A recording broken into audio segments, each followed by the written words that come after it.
Assalamualaikum warahmatullahi wabarakatuh. Ustadz, saya seneng anak saya ngaji Ustadz. Tapi kenapa mas saya ketus Ustadz? Maksud ibu bagaimana? Dia menundukkan kepala dan mulai menetes air matanya. Seolah-olah omongan saya waktu mendidiknya itu salah semua. Anak saya jadi ketus Ustaz. Alah ibu, ibu nggak paham agama. Apa yang ibu lakukan itu bid'ah bu. Bu, ibu ini awam. Kata Ustaz saya, hei anak durhaka, demi Allah saya tidak rela, tidak ikhlas mengajarkan agama ini kepada antum sekalian kalau antum melakukan itu kepada ibu dan bapakmu. Sehebat apa antum? Sehebat apa antum? Berani mengatakan ibu saya awam Ustaz, ibu saya bodoh Ustaz. Sehebat apa antum? Yang bikin orang tua antum itu nggak bisa belajar itu antum.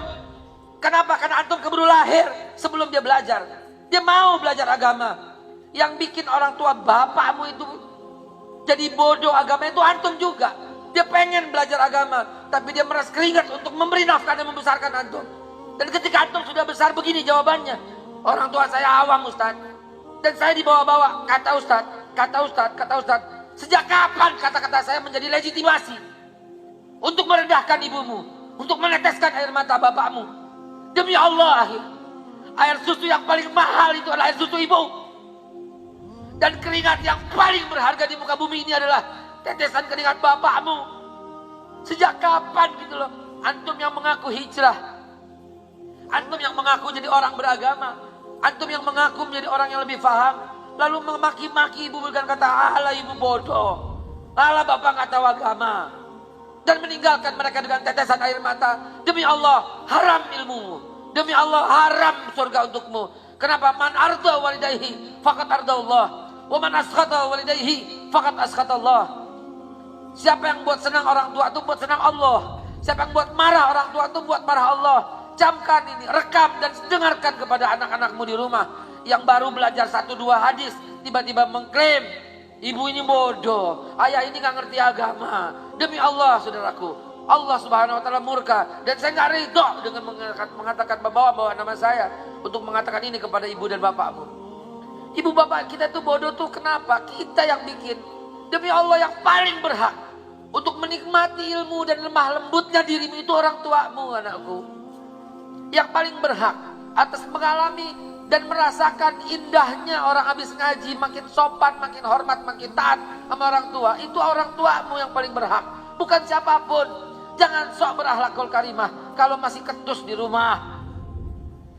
Mengajarkan hadis, mengabarkan hadis Nabi, tapi kasar sama orang tua. Ingat Sa'ad bin Abi Waqqas, ibunya tuh penyembah berhala. Demi Allah saudaraku, bahkan ibumu penyembah berhala pun tetap wajib kau hormati, kau sayangi, dan kau dakwah pelan-pelan secara santun dengannya. Sebagaimana Sa'ad bin Abi Waqqas. Sa'ad bin Abi Waqqas itu dilarang oleh ibunya untuk datang ke pengajian Nabi Muhammad di rumah Arqam bin Abil Arqam, dan Sa'ad bin Abi Waqqas tidak datang.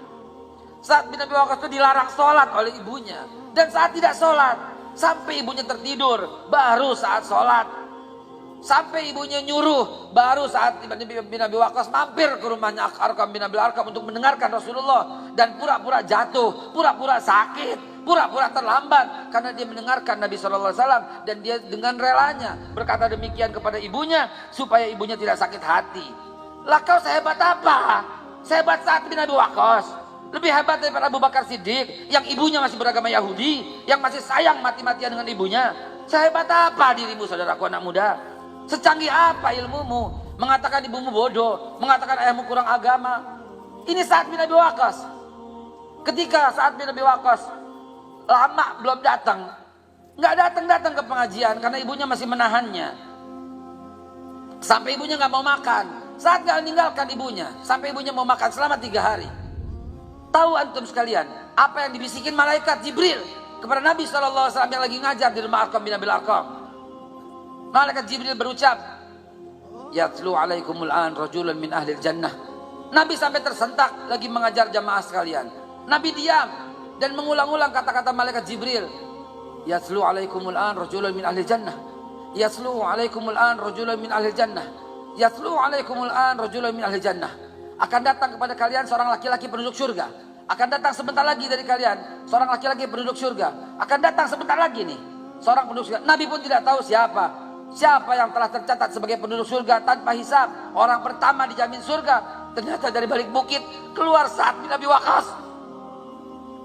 Padahal ibunya penyembah berhala, saudaraku. Sa'ad bin Abi Waqqas belum banyak ilmu agamanya. Dia cuma sayang sama ibunya walaupun ibunya penyembah berhala. Dia cuma cinta sama ibunya walau ibunya penyembah berhala. Allah telah jamin masuk surga tanpa hisab melalui lisan Nabi kita Muhammad sallallahu alaihi wasallam.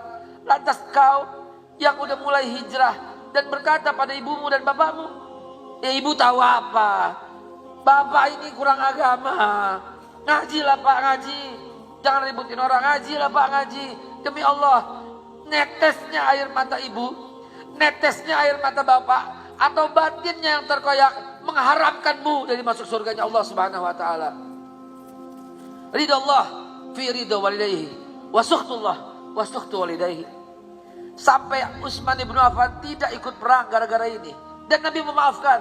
Kenapa? Karena jihad fisabilillah di masa Rasul lebih afdal merawat orang tua daripada jihad fisabilillah di masa Rasul.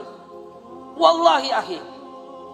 Apalagi orang tuamu sudah susah, sudah kencing sendiri di celana, kau masih ngaji, kau masih tinggalin dengan alasan nuntut ilmu, celaka kamu.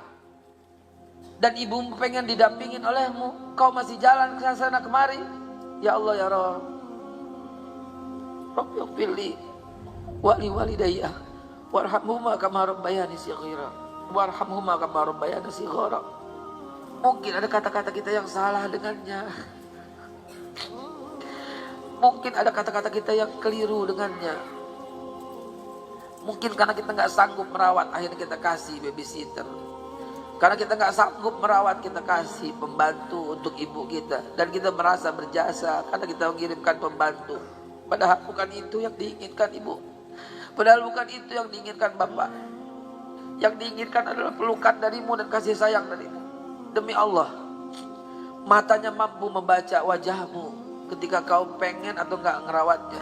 Karena itu kadang-kadang dia bilang nggak usah deh. Padahal dia tahu hatimu menolak. Sering kali bapak kita bilang bapak nggak lapar. Padahal dia lapar. Dia lihat wajahmu kepengen makanan itu. Sering kali ibumu berkata jangan sekarang. Dia lihat wajahmu karena kau malas untuk nganterin. Sehingga ibumu berkata jangan sekarang. Begitu lunaknya batin ibu dan bapakmu. Tapi kadang-kadang kita kurang paham dengan situasi seperti ini. Billahi taufiq wal hidayah.